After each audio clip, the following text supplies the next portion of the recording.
Hello everyone, welcome to my YouTube channel MK mathematics hub.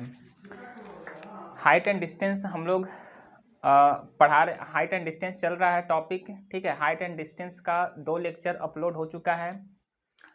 दोनों lecture में हम लोग के जो भी इम्पोर्टेंट क्वेश्चन था उसको किए, और आज जो भी क्वेश्चंस बच गया है उसको हम लोग कंप्लीट कर लेंगे। तो आज का लेक्चर दो लेक्चर आज का जो लेक्चर होगा, आज हम लोग जितने क्वेश्चंस करेंगे वो 2 लेक्चर में करेंगे, ठीक है। 45 मिनट का 2 लेक्चर अपलोड होगा।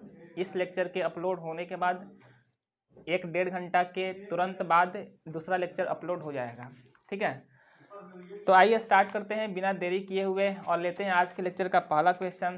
आज का लेक्चर काफ़ी इंपॉर्टेंट है, काफ़ी हम लोग ट्रिकी क्वेश्चंस करेंगे हाइट एंड डिस्टेंस से रिलेटेड, और ये सारे क्वेश्चंस बोर्ड के लिए काफ़ी इंपॉर्टेंट हैं, ठीक है। तो इसको बढ़िया से कर लीजिएगा, इसके बाद बोर्ड में क्वेश्चन नहीं छूटेगा।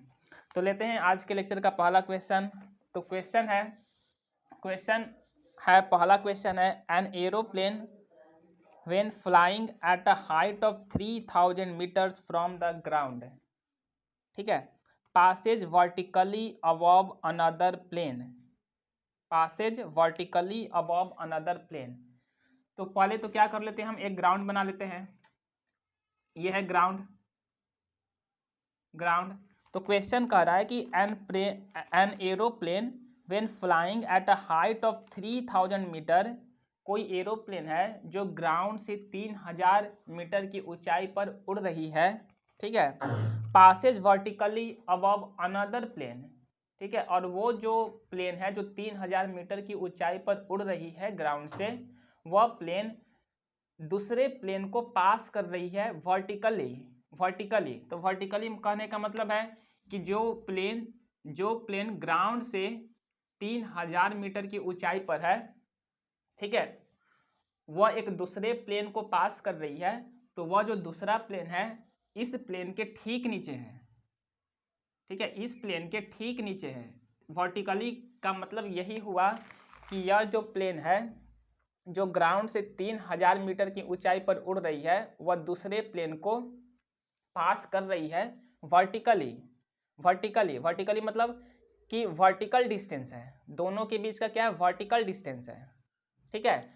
क्वेश्चन में वर्टिकली नहीं दिया होता तो हो सकता था कि यह प्लेन यहाँ होता या यहाँ होता या इधर होता या इधर होता, ठीक है। इस प्लेन के ठीक नीचे नहीं होता, लेकिन क्वेश्चन में साफ साफ लिखा हुआ है कि वह प्लेन जो ग्राउंड से 3000 मीटर की ऊंचाई पर उड़ रही है वह दूसरे प्लेन को पास कर रही है वर्टिकली। इसीलिए हम इस प्लेन के नीचे, ठीक नीचे दूसरा प्लेन बनाएंगे, ठीक है। ये वाले प्लेन के ठीक नीचे हम दूसरा प्लेन बनाएंगे, ठीक है।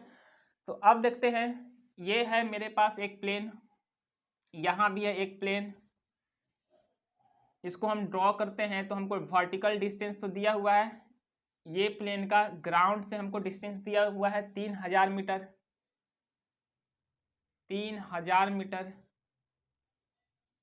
इसके बाद देखते हैं क्वेश्चन क्या बोल रहा है। तो क्वेश्चन बोल रहा है when the angles of elevation of the two plane, question कह रहा है कि at an instant when the angles of elevation of the two planes from the same point on the ground are 60 degree and 45 degree respectively. तो ground पर कहीं भी एक same point से कहने का मतलब है ग्राउंड पर एक पॉइंट है, एक कॉमन पॉइंट है, उस कॉमन पॉइंट से दोनों प्लेन के लिए एंगल ऑफ एलिवेशन बन रहा है। तो देखो ये प्लेन नीचे है, ठीक है। तो यहाँ पे यदि ऑब्जर्वर खड़ा है तो इस प्लेन को देखने के लिए ऑब्जर्वर को अपने सिर को ज़्यादा ऊपर उठाने की ज़रूरत नहीं है। लेकिन ऑब्जर्वर यदि इस प्लेन को ऑब्जर्व करता है तो इस प्लेन को ऑब्जर्व करने के लिए इस ऑब्जर्वर को अपने सिर को ज़्यादा ऊपर उठाना पड़ेगा, ठीक है। तो जाहिर सी बात है कि इस प्लेन के लिए जो एंगल ऑफ एलिवेशन होगा वह बड़ा वाला होगा, ठीक है, और इस प्लेन के लिए जो एंगल ऑफ एलिवेशन होगा वो छोटा वाला होगा। तो क्वेश्चन में हमारे पास दो एंगल ऑफ एलिवेशन गिवन है, एक एंगल ऑफ एलिवेशन 60 डिग्री है और दूसरा एंगल ऑफ एलिवेशन 45 डिग्री है। तो अब आप लोग जज करो, ठीक है, जज करो कि एंगल ऑफ एलिवेशन किस प्लेन के लिए 60 डिग्री होगा और किस प्लेन के लिए 45 डिग्री होगा। ठीक है, तो जाहिर सी बात है जो प्लेन ज़्यादा ऊंचाई पर है, ठीक है, उसके लिए एंगल ऑफ एलिवेशन 60 डिग्री होगा, क्योंकि इस प्लेन को देखने के लिए ऑब्जर्वर को अपने सिर को ज़्यादा ऊपर उठाना पड़ेगा। ठीक है, लेकिन इस प्लेन के लिए एंगल ऑफ एलिवेशन जो होगा वह होगा 45 डिग्री, कम वाला होगा। तो ये हो गया एंगल ऑफ एलिवेशन 45 डिग्री और ये हो गया एंगल ऑफ एलिवेशन 60 डिग्री। ठीक है, तो अब आगे क्वेश्चन क्या बोल रहा है कि find the vertical distance between the aeroplanes at that instant. At that instant कहने का मतलब उस समय, उस पल, उस मोमेंट पर, किस मोमेंट पर, उस मोमेंट पर जब इस पॉइंट से एक प्लेन का एंगल ऑफ एलिवेशन 45 डिग्री है और दूसरे प्लेन का एंगल ऑफ एलिवेशन 60 डिग्री है, उस मोमेंट पर दोनों प्लेन के बीच का जो डिस्टेंस है वो कितना है। ठीक है, कहने का मतलब है आपको ये डिस्टेंस निकालना है, ये वाला डिस्टेंस निकालना है कि ये प्लेन जो है ये वाले प्लेन से कितनी ऊंचाई पर उड़ रही है। तो हम मान लेते हैं कि दोनों प्लेन के बीच का जो डिस्टेंस है वो वाई मीटर है। ठीक है, वो क्या है, वाई मीटर है। तो एक बार क्वेश्चन और रिपीट कर देते हैं, सुन लीजिए क्वेश्चन क्या कह रहा था। क्वेश्चन कह रहा था कि an aeroplane when flying at a height of 3000 metres from the ground, ठीक है, 3000 metres from the ground, passes vertically another plane vertically above another plane at an instant when the angles of elevation of the two planes, ठीक है, from the same point on the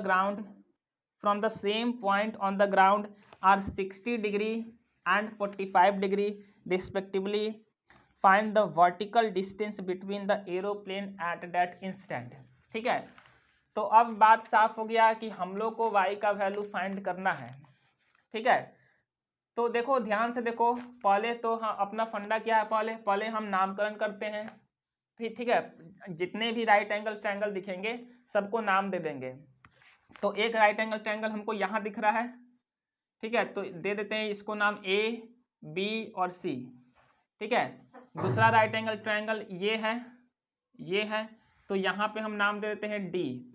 तो D B C एक right angle triangle है और ए B सी भी एक right angle triangle है। तो राइट एंगल ट्रायंगल हमको मिल चुका है, तो वही tan theta, sine theta, cos theta. ठीक है, अब जो भी अप्लाई हो पाएगा, यदि हमको परपेंडिकुलर और बेस का रिलेशन चाहिए होगा तो tan अप्लाई करेंगे। ठीक है, यदि बेस और हाइपोटेनस के बीच का रिलेशन चाहिए होगा तो हम कॉस अप्लाई करेंगे। यदि हमको परपेंडिकुलर और हाइपोटेनस के बीच का रिलेशन चाहिए होगा तो हम साइन अप्लाई करेंगे। तो क्वेश्चन के अनुसार हम tan साइन कॉस देख लेंगे कि हमको क्या अप्लाई करना है। तो ध्यान से देखो, हमको क्या फाइंड करना है, हमको AD का वैल्यू फाइंड करना है जिसको हम y माने हुए हैं। ठीक है, BC को हम मान लेते हैं x, ठीक है, अब ध्यान से देखो हमको y का वैल्यू किस राइट एंगल ट्रायंगल में मिलेगा। हमको y का वैल्यू क्या राइट एंगल ट्रायंगल ABC में मिलेगा? नहीं मिलेगा, क्योंकि y जो है वो राइट एंगल ट्रायंगल DBC में है। ठीक है, तो जाहिर सी बात है कि हमको राइट एंगल ट्रायंगल DBC में हमको tan साइन कॉस तीनों में से कुछ भी अप्लाई करना पड़ेगा। ठीक है, तो अब हम देख लेते हैं कि हमको क्या पता है, ट्रायंगल DBC में हमको पता क्या है और फाइंड क्या करना है। तो ध्यान से देखो, हमको ये वाला डिस्टेंस ना पता है, हमको ना DB पता है, DB पता है, तो हम BC x के वैल्यू को निकाल सकते हैं। ठीक है, जब हम x के वैल्यू को निकाल लेंगे ट्रायंगल DBC में, जैसे ही हम tan 60 डिग्री अप्लाई करते हैं तो tan theta perpendicular upon base के बराबर होता है। तो 60 डिग्री के ठीक सामने वाला साइड DB जो है वो परपेंडिकुलर होगा जिसका वैल्यू 3000 मीटर दिया हुआ है, और बेस जो है वो BC होगा जिसको हम लोग x माने हुए हैं। ठीक है, तो tan 60 degree is equal to लिखेंगे 3000 अपॉन x। ठीक है, यहाँ से हम लोग x के वैल्यू को फाइंड कर लेंगे। जब हमको x का वैल्यू मिल जाएगा तो अब हम क्या करेंगे, राइट एंगल ट्रायंगल ABC में आओ। ठीक है, तो अब हम क्या करेंगे, tan 45 डिग्री अप्लाई करोगे तो क्या मिलेगा, P/B। P की जगह पे AB साइड है और B की जगह पे BC साइड है।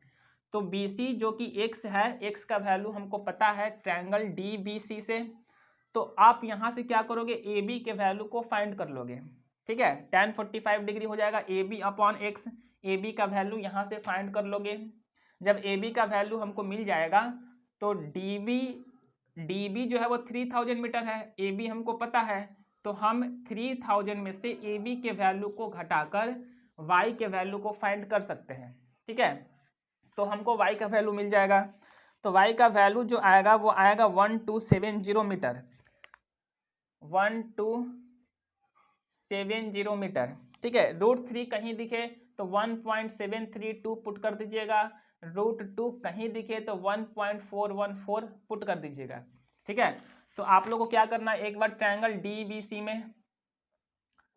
DBC में अप्लाई करना है। क्या अप्लाई करना है, तो tan 60 डिग्री अप्लाई करना है। P/B होता है तो P के जगह पे 3000 है, B की जगह पे x है। ठीक है, यहाँ से x के वैल्यू को फाइंड कर लेना, फिर ट्रायंगल ABC में tan 45 डिग्री अप्लाई करना और वहाँ से AB के वैल्यू को फाइंड कर लेना। ठीक है, और फिर 3000 में से AB के वैल्यू को घटाना तो आप लोग को 1270 मीटर वैल्यू मिल जाएगा। ठीक है, तो कैलकुलेशन में यदि गलत नहीं होता है तो इतना आंसर आएगा। ठीक है, खुद से प्रयास कीजिए, खुद से प्रयास करोगे तभी कंसेप्ट क्लियर होगा और तभी ज़्यादा मज़ा आएगा। ठीक है, क्योंकि ये लिटरेचर का क्लास तो है नहीं, खुद से करना पड़ेगा। जब तक खुद से नहीं करोगे तब तक कोई फ़ायदा नहीं होने वाला है। नेक्स्ट लेक्चर देखते हैं, नेक्स्ट क्वेश्चन देखते हैं। तो अगला क्वेश्चन है आज के लेक्चर का, नेक्स्ट अगला क्वेश्चन है, The angles of elevation and depression of the top and bottom of a tower। तो एंगल ऑफ एलिवेशन और डिप्रेशन किसका, तो टावर के टॉप का और टावर के बॉटम का। ठीक है, कहाँ से, तो from the top of a building 60 metre high. ठीक है, एंगल ऑफ एलिवेशन टावर के टॉप का और डिप्रेशन टावर के बॉटम का, कहाँ से, तो बिल्डिंग से। ठीक है, जो कि 60 मीटर ऊंचाई वाली बिल्डिंग है वहां से। ठीक है, तो जाहिर सी बात है कि हमको एक ग्राउंड पर एक बिल्डिंग का निर्माण करना पड़ेगा। तो सारे लोग एक बिल्डिंग बना लो। ठीक है, 1 मिनट में सारे लोग बिल्डिंग बना लो, हम भी बिल्डिंग बना लेते हैं। और उस बिल्डिंग का जो हाइट होगा, वो 60 मीटर का होगा, वो 60 मीटर का होगा। अब हम लोग बिल्डिंग तो बना लिए, अब हम लोग को टावर भी इंस्टॉल करना होगा। तो सारे लोग एयरटेल का एक टावर लगा दो, एक टावर लगा दो। यहाँ पर कोई आदमी खड़ा है। ठीक है, हमको angle of elevation top of tower and bottom of, और angle of elevation top of tower and angle of depression bottom of tower, कहाँ से, टॉप ऑफ बिल्डिंग से। कहाँ से, from the top of building, ऐसा क्वेश्चन में लिखा हुआ है। तो क्वेश्चन लिखा हुआ है क्वेश्चन में कि the angles of elevation and depression of the top and bottom. तो स्टार्टिंग में एंगल ऑफ एलिवेशन है, फिर बाद में डिप्रेशन आया, फिर पहले आया टॉप और बाद में आया बॉटम। ठीक है, तो जाहिर सी बात है कि इसका एंगल ऑफ एलिवेशन होगा, इसका एंगल ऑफ डिप्रेशन होगा। कहाँ से, from the top of a building. तो from the top of a building यहाँ से। तो जाहिर सी बात है कि ऑब्जर्वर यदि यहाँ पर खड़ा है तो ऊपर खड़ा है और ऊपर से नीचे की तरफ देखता है तो एंगल ऑफ डिप्रेशन बनता है। जब ऊपर की तरफ देखता है तो एंगल ऑफ एलिवेशन बनता है। ठीक है, तो ऑब्जर्वर जब ऊपर की तरफ देख रहा है, टावर के टॉप को जब देख रहा है, तो यहाँ पर एंगल ऑफ एलिवेशन बनेगा। ये जो एंगल होगा हॉरिजॉन्टल लाइन और लाइन ऑफ साइट के बीच का जो एंगल होगा, ये एंगल ऑफ एलिवेशन होगा, जो कि आप लोग को 30 डिग्री दिया हुआ है। ठीक है, एंगल ऑफ एलिवेशन दिया हुआ है 30 डिग्री। और टॉप, बिल्डिंग के टॉप से ही जब टावर के बॉटम को देखता है तो एंगल ऑफ डिप्रेशन दिया हुआ है 60 डिग्री। ये है 60 डिग्री, ठीक है। तो क्वेश्चन था कि the angles of elevation and depression of the top and bottom of a tower from the top of a building 60 metre high are 30 degree and 60 degree respectively. तो एंगल ऑफ एलिवेशन 30 डिग्री और angle of depression 60 degree, और बाद में लिखा हुआ है respectively, मतलब क्रमशः, ठीक है। तो अब ध्यान से देखो, ये देखो जेड बन रहा है, जेड बन रहा है, तो जेड बन रहा है तो ये एंगल और ये एंगल आपस में बराबर होगा बाय अल्टरनेट इंटीरियर एंगल से, ठीक है। तो यह 60 डिग्री है तो यह भी एंगल 60 डिग्री हो जाएगा। तो अब हम क्या करेंगे, अब हम राइट एंगल ट्रायंगल को सर्च करेंगे कि कहाँ कहाँ राइट एंगल ट्रायंगल है, उसको नाम दे देंगे। तो एक राइट एंगल ट्रायंगल यहाँ दिख रहा है आप लोग को, ठीक है, इसको नाम देते हैं ए, बी और सी। एक राइट एंगल ट्रायंगल आप लोग को यहाँ भी दिख रहा है, ये, ठीक है, तो इसको नाम देते हैं डी एम ए। तो मेरे पास दो राइट एंगल ट्रायंगल है डी एम ए और दूसरा है right angle triangle A B C. करना क्या है, अब फाइंड क्या करना है, तो फाइंड करना है कि find the difference between the Heights of the building and the tower, ठीक है, difference between the height of the building and the tower. तो यही डिफरेंस है, ठीक है, ये जो डिस्टेंस है यही डिफरेंस है, ठीक है, यहाँ से यहाँ तक का और यहाँ से यहाँ तक का जो डिफरेंस है हाइट का, वो यहाँ से यहाँ तक होगा, डीएम हाइट होगा। तो इसका मतलब है कि हम लोग को डीएम फाइंड करना है, तो डीएम को हम मान लेते हैं फिलहाल एक्स, जो हमको फाइंड करना है, या एक्स नहीं मानोगे डीएम भी लिखोगे तो कोई दिक्कत नहीं है, ठीक है। इसके बाद है कि and the tower height of the building and the tower and also the distance between them. और आप लोग को बिल्डिंग और टावर के बीच का जो है डिस्टेंस वो भी फाइंड करना है कि बिल्डिंग जो है वो टावर से कितनी दूरी पर स्थित है, ठीक है। तो यह क्वेश्चन है, आप लोग को डीएम भी फाइंड करना है और बीसी का वैल्यू भी फाइंड करना है, ठीक है। तो यहाँ पे साफ साफ दिख रहा है मेरे पास दो राइट एंगल ट्रायंगल। तो देखो इस क्वेश्चन में क्या था, फिगर ड्रॉ करना था। अब तो आराम से आप लोग tan 60 डिग्री अप्लाई करोगे, P अपॉन बी करोगे और y के वैल्यू को फाइंड कर लोगे। तो जो BC का वैल्यू होगा वही AM का वैल्यू होगा, क्योंकि AMCB जो है वो एक रेक्टेंगल बन रहा है। क्यों रेक्टेंगल है, क्योंकि प्रत्येक एंगल 90 डिग्री बन रहा है। तो AMCB जो है वो एक रेक्टेंगल है, ठीक है। तो रेक्टेंगल में अपोजिट साइड्स इक्वल होते हैं, तो जो BC का वैल्यू होगा वही AM का वैल्यू होगा। तो BC का वैल्यू ट्रायंगल ABC से tan 60 डिग्री अप्लाई करोगे तो AB अपॉन वाई करके BC के वैल्यू को निकाल लोगे, ठीक है। तो वही AM का वैल्यू हो जाएगा। फिर tan 30 डिग्री करोगे तो P अपॉन बी होगा, ठीक है, P अपॉन बी होगा। तो यहाँ से DM या X के वैल्यू को निकाल लोगे। तो अब सॉल्व करना आसान हो गया है। तो इसमें प्रॉब्लम क्या आया था स्टार्टिंग में, तो इसमें मेन प्रॉब्लम होता है सही फिगर ड्रॉ करना। यदि आप लोग क्वेश्चन को पढ़कर सही फिगर ड्रॉ कर लेते हो तो क्वेश्चन तो सॉल्व करने में तो इसमें कुछ नहीं है, tan थीटा अप्लाई करना है, P अपॉन बी होता है, क्वेश्चन तो आसानी से सॉल्व हो जाएगा, ठीक है। तो आप लोग को फिगर ड्रॉ करने के लिए प्रैक्टिस करना पड़ेगा, ठीक है। फिगर ड्रॉ कैसे करना है क्वेश्चन को पढ़कर समझना पड़ेगा। तो इस क्वेश्चन को सॉल्व कीजिएगा। तो आंसर हम बता देते हैं, difference in height of tower and building जो होगा वो 20 मीटर होगा, ठीक है। Difference in height of tower and building, कहने का मतलब है डीएम जो लेंथ है वो कितना आएगा, 20 मीटर आएगा। इसके बाद distance between the tower and building कितना आएगा, 34.64 मीटर आएगा, 34.64 मीटर आएगा। ये क्या है, distance between tower and building, कहने का मतलब है y का वैल्यू है और ये जो है x का वैल्यू है, ठीक है। तो चलो और इसको सॉल्व करो, स्टार्ट करो सॉल्व करना, ठीक है, और x y के वैल्यू को फाइंड करो।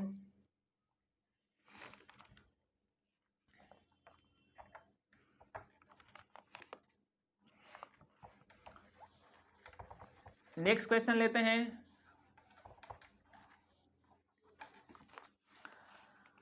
अब देखो अगला क्वेश्चन है हमारे पास, an observed as observed from the top of 100 metre high lighthouse from sea level, ठीक है। तो अब लाइट हाउस क्या होता है, ठीक है। तो पहले लाइट हाउस के बारे में समझते हैं, लाइट हाउस होता क्या है। तो लाइट हाउस क्या होता है, आप लोग कभी मुंबई जाओगे, ठीक है, तो मुंबई जाओगे तो समुद्र तट पे सी कोस्ट पर जाओगे, ठीक है। तो पानी में एक टावर लगा होता है, पानी में एक टावर लगा होता है, उसके ऊपर जो है, यह है पानी हमारे पास, मान लो ये पानी है इधर से, ये ठीक है समुद्र है। तो पानी में बीचों बीच नहीं लगा होता, समुद्र के बीचों बीच नहीं होता है। लाइट हाउस जो होता है वह सी कोस्ट मतलब शोर के नज़दीक में होता है, शोर के नज़दीक में होता है। तो यहाँ कहीं ऐसे लगा रहता है लाइट हाउस।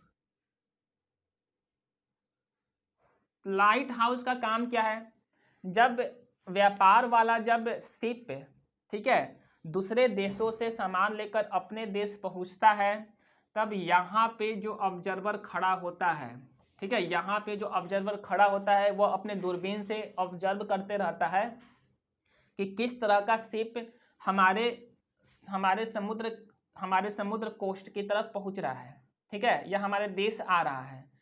यदि व्यापार करने वाला शिप है, अपना शिप है, तो उसको अलाउ कर दिया जाता है। यदि, ठीक है, यदि कोई मतलब अननोन शिप है तो उसको अलाउ नहीं किया जाता है, ठीक है, तो अंदर जाने नहीं दिया जाता है, ठीक है। जैसे कि आप लोग को मुंबई अटैक हुआ था, तो उसमें भी क्या हुआ था, जो भी टेररिस्ट आए थे वो समुद्र के रास्ते से ही इंटर किए थे, ठीक है। तो कुछ सिक्योरिटी सही नहीं हो पाया था वहाँ पे। तो यहाँ पे क्या होता है, कहीं भी अब आप लोग जाओगे तो समुद्र के किनारे जो है काफ़ी ज़्यादा टाइट सिक्योरिटी होता है, ठीक है, किसी भी बोट को अंदर आने नहीं दिया जाता है। यहाँ पे एक ऑब्जर्वर होता है, वो ऑब्जर्व करते रहता है बाइनोकुलर से, अपने दूरबीन से, कि किस तरह का शिप हमारे तरफ आ रहा है, हमारे देश आ रहा है, ठीक है। तो केवल व्यापार वाला जो शिप होता है उसी को अलाउ किया जाता है। यहाँ पर लाइट भी जलते रहता है, ठीक है, जो शिप जब पहुँचता है नज़दीक में तो लाइट उसको जलता हुआ दिखता है, तो अभी आश्वस्त हो जाता है कि अब हम पहुँच चुके हैं, ठीक है। तो अब देखते हैं आगे, लाइट हाउस समझ में आ गया होगा। लाइट हाउस क्या होता है, एक टावर की तरह होता है जिसको समुद्र में ही लगाया जाता है। तो ये समुद्र के फ्लोर, समुद्र के सतह में जाके लगा हुआ आता है, ठीक है। तो समुद्र के सतह में जाकर ये लगा हुआ रहता है, तो हमको समुद्र के अंदर के भाग को अब कंसिडर नहीं करना है, इसीलिए हम इसको अंदर नहीं बनाए हैं, ठीक है। बस केवल समुद्र लेवल का, सी लेवल के ऊपर का जो पोर्शन है टावर का, उसी को हम बनाए हुए हैं। तो अब देखो यहाँ पे क्वेश्चन क्या कर रहा है कि an observed from the top of 100 metre high lighthouse from sea level, 100 metre high lighthouse from sea level. तो सी लेवल से 100 मीटर हाई वाला जो लाइट हाउस है, ठीक है, तो 100 मीटर जो लेंथ दिया हुआ है, जो हाइट दिया हुआ है आप लोग को लाइट हाउस का, वो कहाँ से दिया हुआ है, तो सी लेवल से दिया हुआ है, ठीक है। वो सी फ्लोर से नहीं दिया हुआ। यदि सी फ्लोर से कहता ना, तो हम यहाँ से कंसिडर करते हैं लाइट हाउस का हाइट। हम मान लो कि ये सी फ्लोर है, ठीक है, ये सतह है, ये जमीन आ गया है। समुद्र में भी सतह होता है, ठीक है, बशर्ते वो कुछ ज़्यादा गहरा होता है। तो यहाँ पे क्वेश्चन में दिया हुआ है साफ साफ कि सी लेवल से लाइट हाउस का जो हाइट है वो है 100 मीटर, सी फ्लोर से नहीं है, सी लेवल से दिया हुआ है 100 मीटर हाइट है लाइट हाउस का। तो हम यहाँ से यहाँ तक का जो डिस्टेंस है वो 100 मीटर कंसिडर कर लेंगे, ठीक है। अब आगे देखते हैं कि the angles of depression of two ships are 30 degree and 45 degree if one ship is exactly behind the other, ठीक है। तो यहाँ पे इस क्वेश्चन में दो शिप का मेंशन किया हुआ है, एक शिप दूसरे शिप के ठीक पीछे है, ठीक है। तो मान लो कि एक शिप जो है वह यहाँ पे है, एक शिप जो है वह यहाँ पे है, ठीक है, यहाँ पे है, और ये पहुँच रही है, ठीक है। मान लो कि इधर जो है, यहाँ से जो है वो शुरू हो जाता है ग्राउंड, यहाँ से जो है वो शुरू हो जाता है ग्राउंड, ठीक है। टावर जो है पानी में लगाया गया है, लेकिन यह क्या होता है, ये शोर के नज़दीक में लगा होता है, एकदम समुद्र के बीचों बीच नहीं लगा रहता है, क्योंकि समुद्र में बहुत ज़्यादा गहराई होता है, ठीक है, लेकिन ये होता है लाइट हाउस पानी में ही।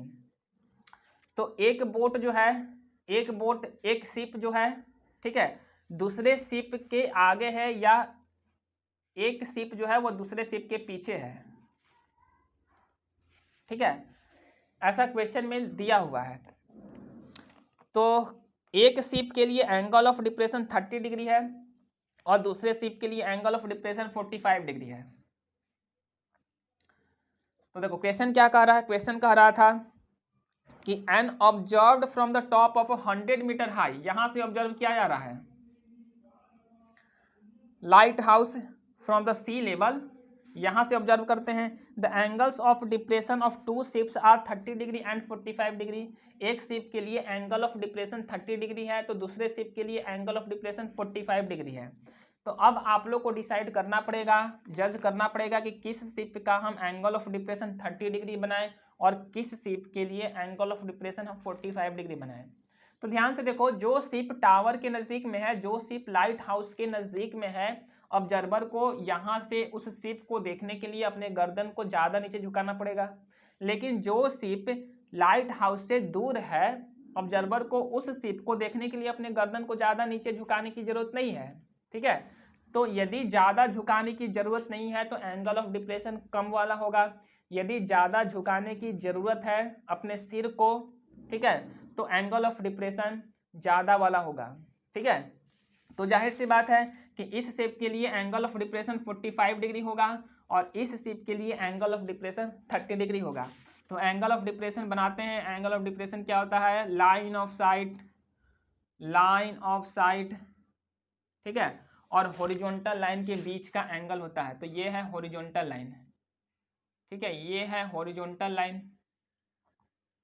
और ये क्या था, लाइन ऑफ साइट। ये पहले शिप का और ये दूसरे शिप का, ठीक है। तो हमको तो राइट एंगल ट्रायंगल चाहिए ना, तो हम क्या करते हैं, हम ऐसे ज्वाइन कर देते हैं और राइट एंगल ट्रायंगल बना देते हैं, ठीक है। ज्वाइन करके हम क्या किए, एक राइट एंगल ट्रायंगल बना दिए। लाइट हाउस का जो नीचे वाला पोर्शन था वहां से क्या किए, ऐसे लाइन ड्रॉ कर दिए, ऐसे लाइन ड्रॉ कर दिए और एक राइट एंगल ट्रायंगल को हम बना लिए। तो अब देखो इस शिप के लिए एंगल ऑफ डिप्रेशन कितना है, 30 डिग्री है। ये वाला एंगल 30 डिग्री होगा, लाइन ऑफ साइट और हॉरिजॉन्टल लाइन के बीच का एंगल, ठीक है, 30 डिग्री। और ये शिप को जब ऑब्जर्वर देखता है तब एंगल ऑफ डिप्रेशन कितना बनता है, तो 45 डिग्री बनता है। तो ये है लाइन ऑफ साइट और ये हॉरिजॉन्टल लाइन के बीच का एंगल ये है 45 डिग्री, ठीक है। तो वही अल्टरनेट इंटीरियर एंगल बन रहा है, साफ साफ दिख रहा है कि यहाँ पे एक जेड बन रहा है, देखो ऐसे जेड बन रहा है। तो ये 30 डिग्री है तो ये भी 30 डिग्री हो जाएगा, ठीक है। इसके बाद ऐसे जेड बन रहा है तो ये 45 डिग्री है तो ये भी क्या होगा, 45 डिग्री हो जाएगा, ठीक है। तो अब हमको दो राइट एंगल ट्रायंगल मिल चुका है। एक राइट एंगल ट्रायंगल है ए बी सी और दूसरा है ए बी और डी, ठीक है। अब क्वेश्चन पढ़ते हैं आगे, क्या क्वेश्चन पूछ रहा है कि क्वेश्चन बोलता है find the distance between the ships. आपको दोनों शिप के बीच का डिस्टेंस निकालना है।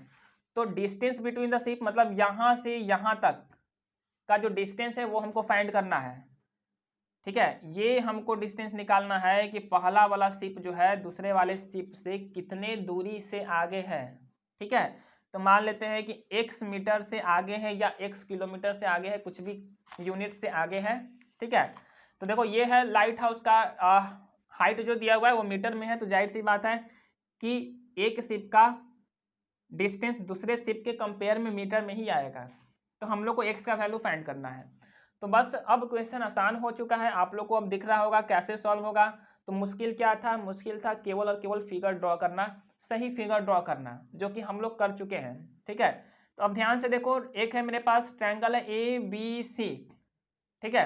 अप्लाई करो tan 45 degree, tan 45 degree is equal to A B upon B सी।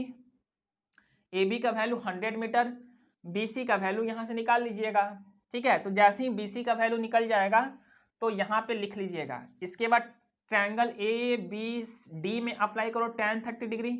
तो tan 30 डिग्री अप्लाई करोगे तो पी की जगह पे क्या है, ए बी, बेस की जगह पे क्या है, बी डी, क्या है, बी डी, ठीक है। तो tan 30 डिग्री अप्लाई करोगे तो क्या मिलेगा, ए बी की जगह पे क्या है 100 मीटर है, और बी डी की जगह पे क्या लिखोगे, x प्लस में बी सी, x प्लस में बी सी का वैल्यू इस ट्रायंगल से आप लोग निकाल चुके हो। ट्रायंगल ए बी सी में से ए बी सी से आप लोग बी सी के वैल्यू को फाइंड कर चुके हो। तो यहाँ पर बी सी का वैल्यू पुट करो और x का वैल्यू फाइंड करो, ठीक है। तो x ही क्या है, एक शिप का दूसरे शिप से डिस्टेंस, जो कि आप लोग को फाइंड करना है, ठीक है। तो आंसर आएगा, आंसर हम बता देते हैं, आंसर आएगा 73 मीटर, 73 मीटर, ठीक है। तो शिप वाला जो क्वेश्चन बनता है ना, वो दो तरह का बनता है। एक बनता है क्वेश्चन की शिप जो है वो लाइट हाउस के दोनों शिप जो है वो लाइट हाउस के एक ही तरफ है, या तो लेफ्ट में है या तो राइट में है, ठीक है, या तो लेफ्ट में है या तो राइट में है। इस तरह का भी क्वेश्चन बनता है कि एक शिप लेफ्ट से आ रहा है तो दूसरे शिप राइट से आ रहा है, ठीक है। तो ये हम लोग आगे देखेंगे इस तरह का क्वेश्चन भी। तो इस क्वेश्चन में दोनों शिप जो था वह एक ही डायरेक्शन से लाइट हाउस की तरफ जा रहा था, ठीक है। तो लेते हैं नेक्स्ट क्वेश्चन।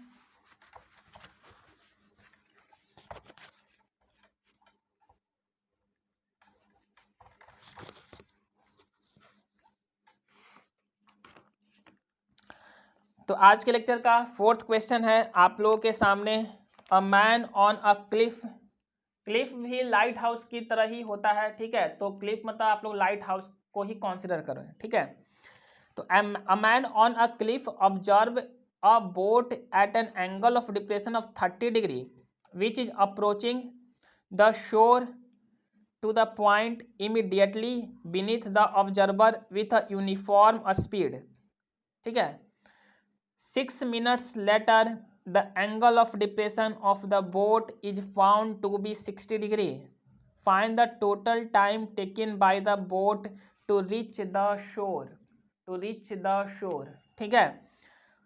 तो यहाँ पे देखो अ मैन है ऑन अ क्लिफ। तो क्लिफ जो होता है ना वो शोर पर लगा होता है, वो समुद्र में नहीं होता है, ठीक है। तो जैसे मान लो कि ये मेरा समुद्र है, ये पानी है, इधर पानी है, सब जगह पानी है, ठीक है। समुद्र है, ठीक है।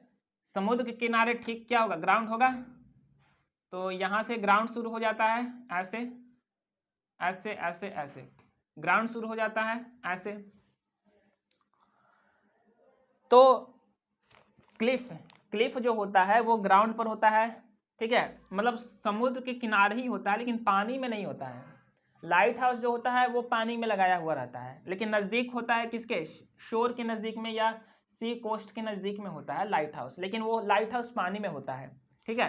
क्लिफ जो होता है वो पानी में नहीं होता है, लेकिन ठीक ज़मीन पर ही होता है, लेकिन समुद्र के नज़दीक में लगा होता है। वहाँ पे भी ऑब्जर्वर ऊपर खड़ा होता है और बोट या शिप को ऑब्जर्व करता है कि किस तरह का शिप आ रहा है हमारे देश में, ठीक है, या हमारे समुद्र तट की तरफ है, ठीक है। तो यहाँ पे हम एक क्लिफ बना लेते हैं, ये है क्लिफ,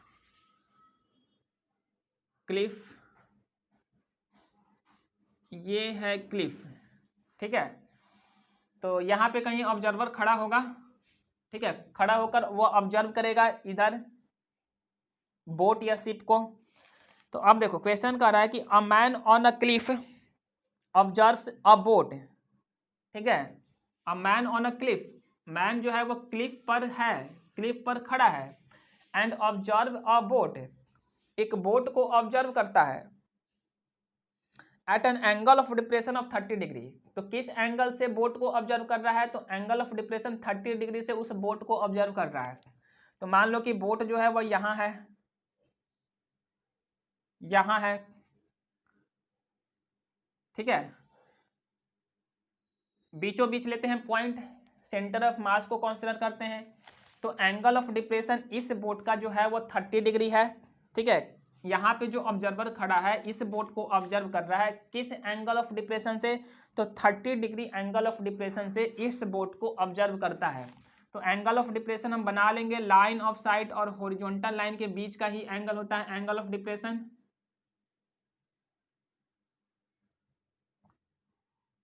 तो ये है लाइन ऑफ साइट और ये है मेरा हॉरिजॉन्टल लाइन, ये है हमारे पास हॉरिजॉन्टल लाइन। ठीक है, एंगल ऑफ डिप्रेशन कितना है, तो 30 डिग्री है, तो यहाँ पे हम 30 डिग्री बना लेंगे।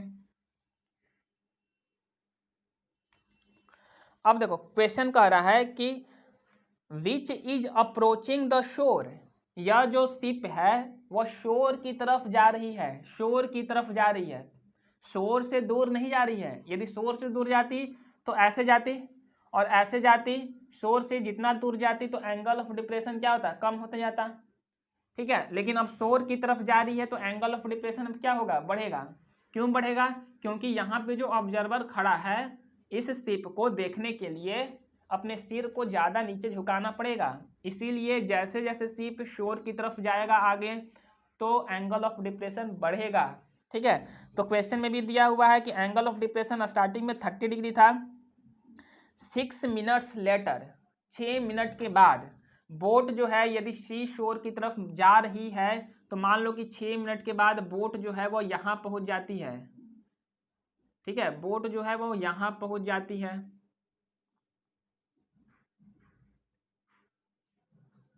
ठीक है, बोट जो है वो यहाँ पहुँच जाती है 6 मिनट के बाद।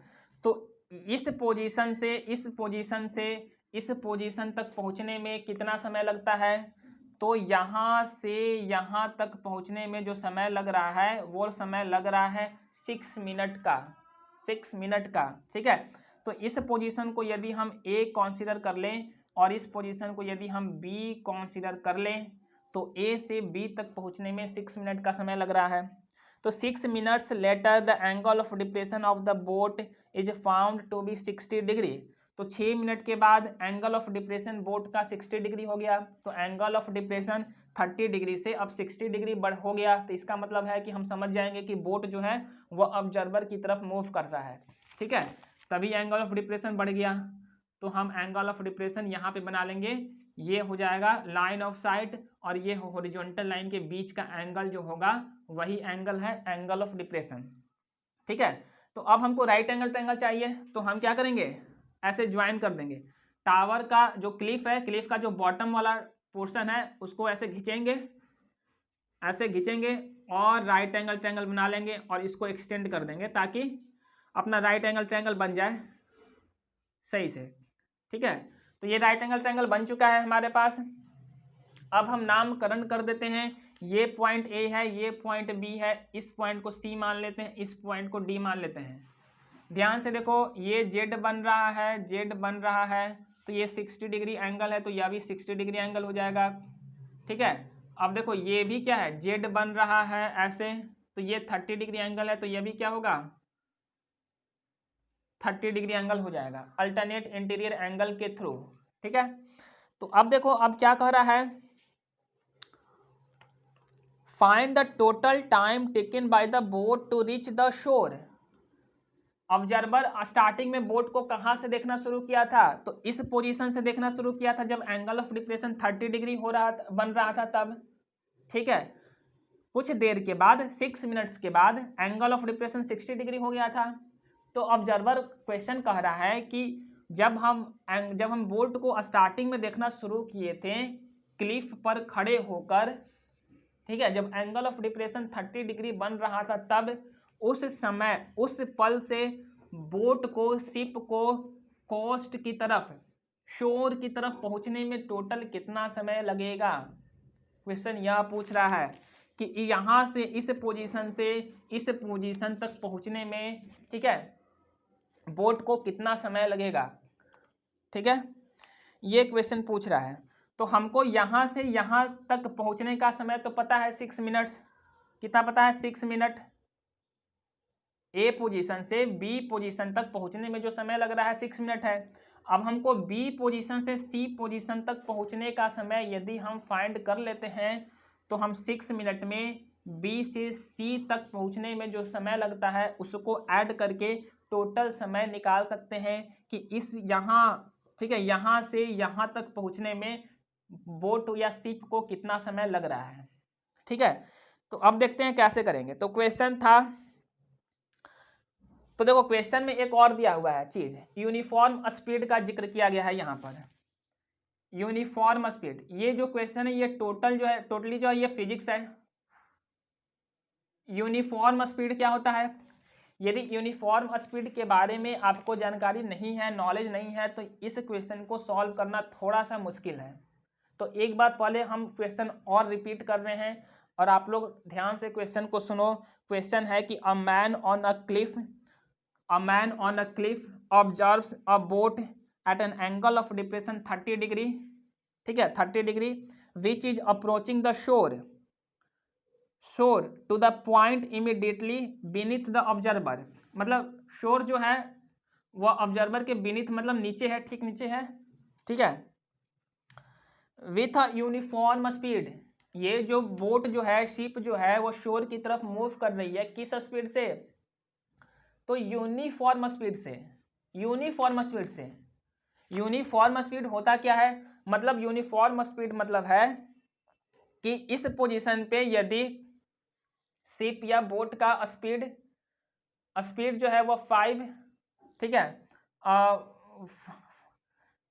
कुछ भी मान लेते हैं 20 मीटर पर सेकेंड है, तो इस पोजीशन पे भी बोट का जो स्पीड होगा वो 20 मीटर पर सेकेंड होगा। यहाँ भी बोट यदि इस पोजीशन पे आया तब भी स्पीड 20 मीटर पर सेकेंड होगा, इस पोजीशन पे पहुंचा तब भी स्पीड 20 मीटर पर सेकेंड होगा, यहाँ पहुंचा तब भी स्पीड 20 मीटर पर सेकेंड होगा। मतलब हर जगह स्पीड जो होगा बोट का वह सेम होगा। यूनिफॉर्म स्पीड का मतलब ये हुआ, ठीक है, कि हर जगह स्पीड उसका क्या, स्पीड जो है वो कांस्टेंट है। शिप जो है वो कांस्टेंट स्पीड से शोर की तरफ मूव कर रही है। यूनिफॉर्म स्पीड का मतलब ये हुआ। तो इसका मतलब यह है कि यदि शिप का ये है फर्स्ट पोजीशन, इसको मान लेते हैं, और इसको मान लेते हैं सेकेंड पोजीशन, ठीक है। तो फर्स्ट पोजीशन पे यदि शिप का स्पीड v मीटर पर सेकेंड है, तो सेकेंड पोजीशन पे जो स्पीड होगा वो भी v मीटर पर सेकेंड ही होगा, ठीक है। तो अब देखो ये ध्यान से यहाँ पे देखो, d1 हम यहाँ पे लिख रहे हैं d1, ध्यान, अच्छा d1 नहीं लिखते हैं distance. Distance is equal to क्या होता है? स्पीड इनटू टाइम होता है। डिस्टेंस इज इक्वल टू क्या होता है? स्पीड इनटू टाइम होता है। तो स्पीड इज इक्वल टू कितना होगा? Speed is equal to distance upon time होगा, ठीक है। तो यहां से हमको स्पीड का वैल्यू कितना मिला? Distance upon time. 1 हम डिनोट कर 1 जब भी हम इसमें लिखेंगे तो समझ जाना फर्स्ट पोजीशन के लिए है और 2 सेकेंड पोजीशन के लिए है, ठीक है। तो S1 लिखते हैं, इसी में S1 लिखते हैं। S1 मतलब speed of boat at first position. जब बोट फर्स्ट पोजीशन पे था, कहने का मतलब है जब एंगल ऑफ डिप्रेशन 30 डिग्री बन रहा था, तो उस समय जो स्पीड है बोट का वो कितना है? S1 है, ठीक है।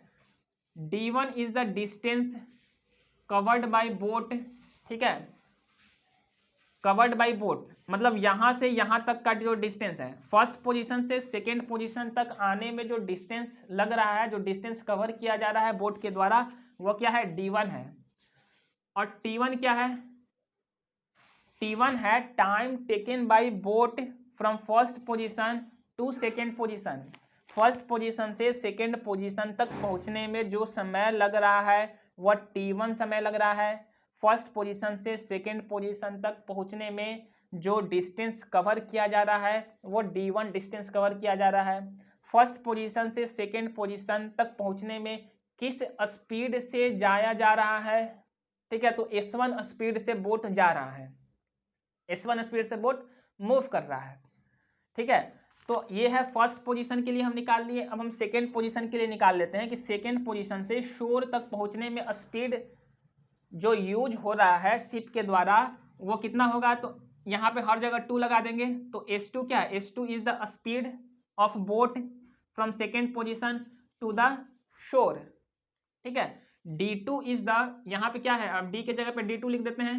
D2 is the distance covered by boat, ठीक है, दूरी बोट के द्वारा तय किया हुआ दूरी सेकेंड पोजीशन से कहाँ तक? शोर तक, वही क्या है? D2 है। T2 क्या है, time taken by boat to reach the shore from second position, ठीक है। सेकेंड पोजीशन से शोर तक पहुंचने में जो समय लग रहा है वो कितना लग रहा है, T2 लग रहा है। और सेकेंड पोजीशन से शोर तक डिस्टेंस कितना कवर किया जा रहा है बोट के द्वारा, तो D2 डिस्टेंस कवर किया जा रहा है। और S2 जो है वो क्या है, स्पीड, किस स्पीड से सेकेंड पोजीशन से शोर तक मूव कर रही है बोट, तो S2 स्पीड से मूव कर रही है, ठीक है। तो अब देखो यहाँ पे तो हमको पता है ना, हमको तो पता है कि, ठीक है, कि फर्स्ट पोजीशन पे स्पीड जो है वह v है और सेकेंड पोजीशन पे स्पीड क्या है, v है। क्यों दोनों जगह स्पीड क्यों सेम है, क्योंकि क्वेश्चन में साफ साफ लिखा हुआ है कि बोट जो है वह यूनिफॉर्म स्पीड से मूव कर रही है, ठीक है। तो हम S1 की जगह पे v लिख सकते हैं, कोई दिक्कत नहीं है, क्योंकि फर्स्ट पोजीशन पर स्पीड जो है वह v है, मतलब दोनों जगह पर स्पीड जो है वह सेम है और सेम स्पीड जो है दोनों जगह पर उसको हम v माने हुए हैं, ठीक है। S2 के जगह पे भी क्या करेंगे, v ले लेंगे, तो v इज इक्वल टू क्या होगा, D2/T2 हो जाएगा। अब देखो v जो है वह D1/T1 के बराबर है, v जो है वह D2/T2 के बराबर है, तो क्या हम D1/T1 को D2/T2 के बराबर नहीं कर सकते हैं, कर सकते हैं, ठीक है। तो यहां से हमको क्या मिला, D1/T1 is equal to D2/T2। हमको क्या निकालना है, हमको दिया क्या हुआ है, हमको फर्स्ट पोजीशन से सेकेंड पोजीशन तक पहुंचने में जो समय लग रहा है, T1 समय लग रहा है, वो हमको पता है कितना, 6 मिनट है। तो T1 का वैल्यू हमको पता है, फाइंड क्या करना है, हमको T2 का वैल्यू फाइंड करना है कि सेकेंड पोजीशन से शोर तक पहुंचने में कितना समय लग रहा है, ठीक है। तो यहां से हम T2 का वैल्यू निकाल लेंगे, तो T2 इज इक्वल टू कितना होगा, क्रॉस मल्टीप्लीकेशन किए तो D2 इंटू T1 हो जाएगा, D2 इंटू T1, और ये D1 जो है वो डिनोमिनेटर में जाएगा, तो T2 इज इक्वल टू क्या होगा, D2/D1 इंटू T1, ठीक है। तो अब हमको सोचो, यदि हमको T1 का वैल्यू पता है 6 मिनट का, हम यदि D2/D1 के वैल्यू को फाइंड कर लेते हैं, D2/D1 फाइंड कर लेते हैं, तो T2 का वैल्यू हम फाइंड कर सकते हैं, ठीक है। तो अब देखो हमारे पास दो राइट एंगल ट्रायंगल पता है, यहाँ पे साफ साफ दिख रहा है क्वेश्चन में। एक राइट एंगल ट्रायंगल है हमारे पास, ट्रायंगल DCB, D1 ये है D1, फर्स्ट पोजीशन से सेकेंड पोजीशन तक पहुंचने में जो डिस्टेंस लग रहा है वो D1 है। सेकेंड पोजीशन से शोर तक पहुंचने में जो डिस्टेंस कवर किया जा रहा है बोट के द्वारा वो है D2, हमको निकालना है D2/D1। ट्रायंगल DCB में tan 60 डिग्री अप्लाई करो, ठीक है, क्या करो, tan 60 डिग्री अप्लाई करो, तो परपेंडिकुलर की जगह पे क्या होगा, DC, और बेस के जगह पे क्या होगा, D2, ठीक है। इसके बाद क्या करो, यहां से क्या करो, DC का वैल्यू निकाल लो, DC इज इक्वल टू कितना होगा, D2 इंटू tan 60 डिग्री, ठीक है। तो जब हम ट्रायंगल DCB में अप्लाई किए tan 60 डिग्री, तो हमको DC का वैल्यू मिला D2 इंटू tan 60 डिग्री। अब राइट एंगल ट्रायंगल DCA में आओ, tan 30 डिग्री अप्लाई करो, तो जब tan 30 डिग्री अप्लाई करते हो तो P के जगह पे क्या होगा, DC, और B के जगह पे क्या होगा, यहां से यहां तक का जो लेंथ है वही बेस है, तो D2/D1, D2/D1। तो यहां से DC का वैल्यू निकाल लो, तो DC का वैल्यू कितना होगा, तो D2 प्लस में D1 इंटू tan 30 डिग्री, ठीक है। तो देखो DC का वैल्यू हमको इतना मिला, DC का वैल्यू इतना मिला, तो ये दोनों वैल्यू को हम बराबर कर सकते हैं, क्योंकि दोनों ही DC का वैल्यू है, ये वैल्यू भी DC का ही है, ये वैल्यू भी DC का ही है, तो हम दोनों को बराबर कर सकते हैं। तो करो, ठीक है, समुद्र को हटा देते हैं, जगह का अभाव है, तो हम करते हैं, तो मिलता है D2 इंटू tan 60 डिग्री, और इसको इधर बराबर करते हैं तो मिलता है D2 plus D1 into tan 30 degree, ठीक है। तो tan 60 डिग्री अपॉन में tan 30 डिग्री कर दो, इसको डिनोमिनेटर में लेकर आ जाओ, और D2 प्लस D1 है, D2 को नीचे लेकर आ जाओ, ठीक है। अब देखो यदि 3+2/2 है तो हम इसको लिख सकते हैं ना, हम इसको लिख सकते हैं 3/2 प्लस में 2/2, ये 2/2 1 हो जाएगा, लिखा जा सकता है ऐसे। तो यहाँ भी देखो, तो d2 प्लस d1/2 है, d2 प्लस d1/d2 है, तो इसको लिखा जा सकता है ना d2 प्लस में d1/d2 लिखा जा सकता है। तो ये d2 एक दूसरे को कैंसिल कर देगा तो 1 मिलेगा यहाँ पे, तो हम यहाँ पे 1 लिख देते हैं, हम यहाँ पर 1 लिख देते हैं। ठीक है, अब आप लोग का ड्यूटी बनता है कि tan 60 डिग्री का वैल्यू पुट करो, ठीक है, tan 30 डिग्री का वैल्यू पुट करो, और ठीक है d2/d1 का वैल्यू फाइंड करो। d1/d2 है, ठीक है। तो देखो यहाँ पे सॉल्व कर ही देते हैं। ये tan 60 डिग्री कितना है, √3 होगा, tan 30 डिग्री का वैल्यू क्या है 1/√3 होगा, ये √3 ऊपर चला जाएगा न्यूमरेटर में, तो √3 और √3 आपस में मल्टीप्लाई होगा तो 3 हो जाएगा। तो हम डायरेक्टली जो है यहाँ पे 3 लिख देते हैं, और राइट में हमको क्या मिला है 1 प्लस में d1/d2 है, ये 1 को उधर भेजो तो 3 में से 1 घटेगा तो 2 मिलेगा।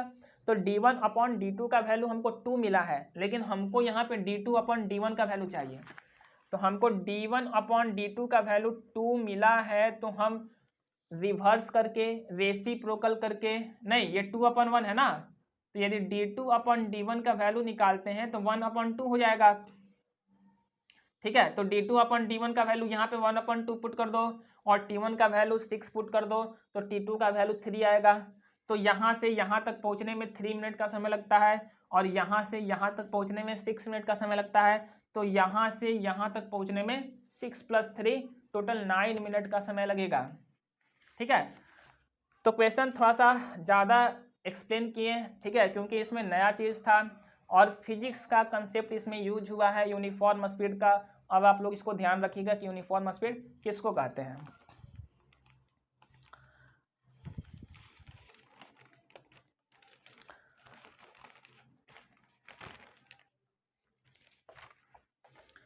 तो इस लेक्चर में लास्ट क्वेश्चन डिस्कस कर रहे हैं, इसके बाद ठीक एक और लेक्चर अपलोड होगा, उस लेक्चर में रिमेनिंग क्वेश्चन हम डिस्कस कर देंगे। ठीक है, क्योंकि लेक्चर वीडियो का जो लेंथ है वो ज़्यादा ना हो, थोड़ा सा लेंथ कम हो, कम ड्यूरेशन का हो, इसीलिए ऐसा किया जा रहा है।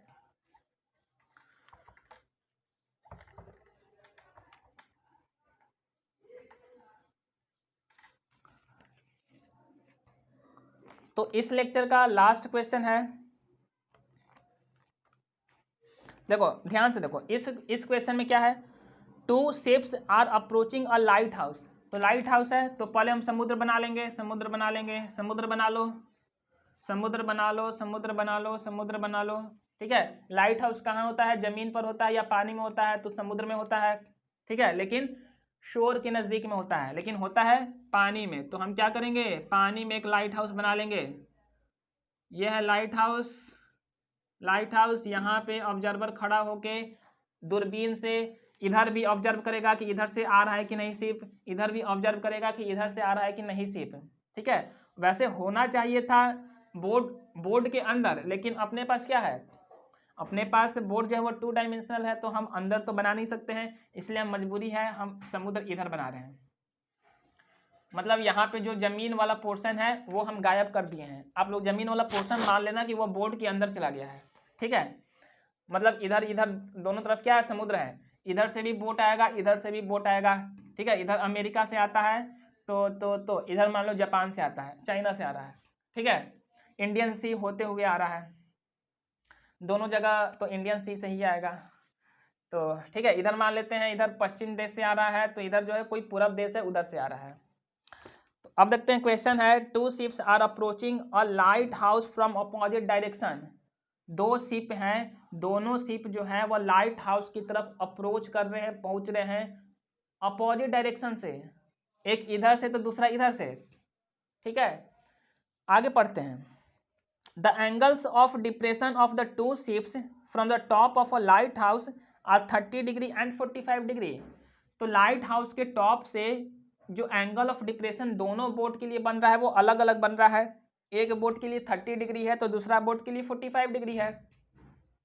ठीक है, तो जाहिर सी बात है कि दोनों बोट का लाइट हाउस से जो दूरी होगा वो अलग अलग होगा, इसीलिए एंगल ऑफ डिप्रेशन एक के केस में 30 डिग्री बन रहा है तो दूसरे के केस में 45 डिग्री बन रहा है।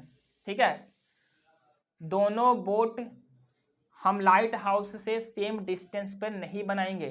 ठीक है, तो मान लो कि हम इधर वाला बोट जो है वो लाइट हाउस के नज़दीक में बना दिए।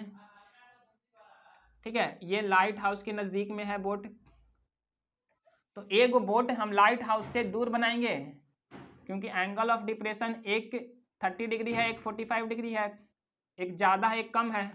ठीक है, अब देखो ऑब्जर्वर यहाँ खड़ा है, तो किस बोट को देखने के लिए एंगल ऑफ डिप्रेशन कम होगा और किसके लिए ज़्यादा होगा?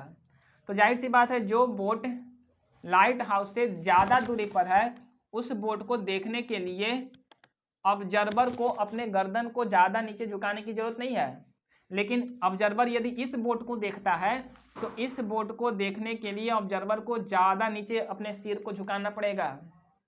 ठीक है, तो ज़्यादा नीचे झुकाना पड़ेगा तो एंगल ऑफ डिप्रेशन भी ज़्यादा बनेगा। तो एक एंगल ऑफ डिप्रेशन 45 डिग्री है तो बड़ा वाला एंगल ऑफ डिप्रेशन 45 डिग्री यहाँ बनेगा। एक एंगल ऑफ डिप्रेशन 30 डिग्री है तो छोटा वाला एंगल ऑफ डिप्रेशन यहाँ बनेगा। ठीक है, तो हमको क्या चाहिए? तो हमको राइट एंगल ट्रायंगल चाहिए, तो ऐसे ज्वाइन करो और राइट एंगल ट्रायंगल बनाओ। तो ज्वाइन किए, राइट एंगल ट्रायंगल बना लिए। अब क्वेश्चन आगे पढ़ते हैं। क्वेश्चन क्या कह रहा है? If the distance between the two ships is 100 metre, दोनों शिप के बीच का डिस्टेंस 100 मीटर है। यहाँ से यहाँ तक का जो डिस्टेंस है ना वो 100 मीटर का डिस्टेंस है, 100 मीटर का डिस्टेंस है। Find the height of the light house. अब यहाँ पे आप लोग को लाइट हाउस का हाइट निकालना है। तो मान लो कि नामकरण कर लेंगे, ये है ए, ये है बी, ये है सी और ये है डी। तो हम लोग को ए बी निकालना है।